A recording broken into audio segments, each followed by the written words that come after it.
Everlasting love. One fine day, an old couple around the age of 70 walks into a lawyer's office. Apparently, they are there to file a divorce.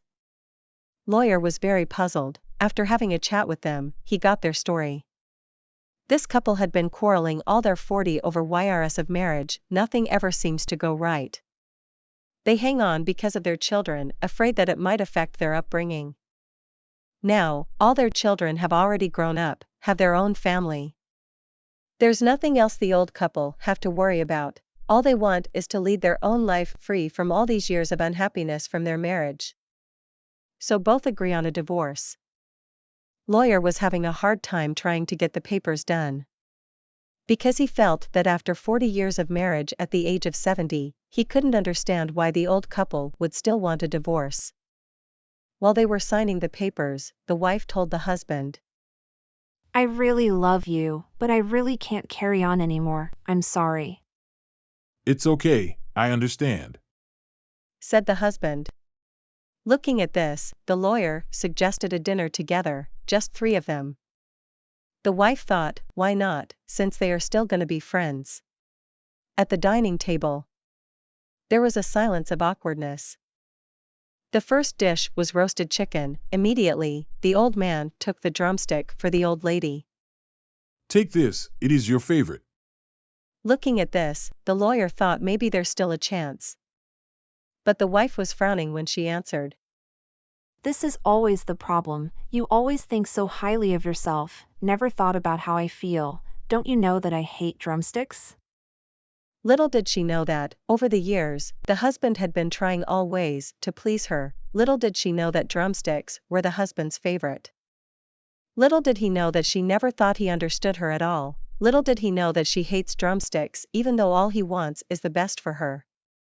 That night, both of them couldn't sleep. Toss and turn, after hours, the old man couldn't take it anymore. He knows that he still loves her, and he can't carry on life without her. He wants her back, he wants to tell her. He is sorry, he wanted to tell her, I love you. He picks up the phone, starting dialing her number. Ringing never stops, he never stopped dialing. On the other side, she was sad. She couldn't understand how come after all these years, he still doesn't understand her at all. She loves him a lot, but she just can't take it anymore. Phone's ringing. She refuses to answer knowing that it's him. What's the point of talking now that it's over? I have asked for it and now I want to keep it this way, if not I will lose face, she thought.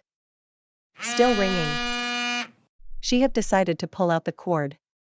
Little did she remember, he have heart problems. The next day, she received news that he had passed away. She rushed down to his apartment. Saw his body, lying on the couch still holding on to the phone. He had a heart attack when he was still trying to get through her phone line. As sad as she could be, she will have to clear his belongings. When she was looking through the drawers, she saw this insurance policy, dated from the day they got married, with the beneficiary being her. And together in those files, there was this note. To my dearest wife, by the time you're reading this, I'm sure I'm no longer around. I bought this policy for you. Though the amount is only $100,000, I hope it will be able to help me continue my promise that I've made when we got married. I might not be around anymore. I want this amount of money to continue taking care of you. Just like the way I will if I could have lived longer. I want you to know I will always be around, by your side. I love you. Tears flowed like a river. When you love someone, let them know. You never know what will happen in the next minute. Learn to build a life together. Learn to love each other for who they are, not what they are.